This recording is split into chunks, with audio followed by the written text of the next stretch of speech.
Hello guys, మాకు కేసీఆర్ ఇచ్చిన double బెడ్రూమ్కి అయితే వచ్చేసినాం. మాకు ఇచ్చి కూడా 1 year అవుతుంది, కానీ నేను రావడం అయితే ఇదే ఫస్ట్ టైము.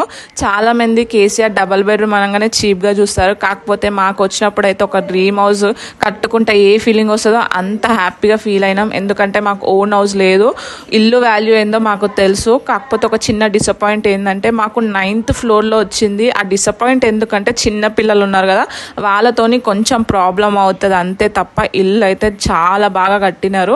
ఒకటి చిన్నగా ఉంది బెడ్రూమ్, ఇంకోటి వచ్చేసి కొంచెం పెద్దగా ఉంది. ఆ బెడ్రూమ్లోకించి ఈ విండో వ్యూ అయితే అద్దరిపోయింది అనమాట. ఇంకోటి అటాచ్డ్ బాత్రూమ్, ఇంకోటి కామన్ బాత్రూమ్ కూడా ఉందన్నమాట. సో కిచెన్ కూడా కొంచెం చిన్నగా ఉంది, పర్లేదు. మాకు ఉన్న దాంట్లోనే మేము అడ్జస్ట్ చేసుకొని ఉండడానికి అయితే రెడీగా ఉన్నాం. ఇంకోటి ఏంటంటే మీకు ఫుల్గా డీటెయిల్ కావాలంటే ఇన్స్టాగ్రామ్ బయోలో యూట్యూబ్ లింక్ ఉంటుంది, అక్కడ క్లిక్ చేస్తే మా డబల్ బెడ్రూమ్ది మొత్తం వీడియో అయితే ఉంటుంది. వ్యూ చూసారు కదా, అద్దరిపోయింది.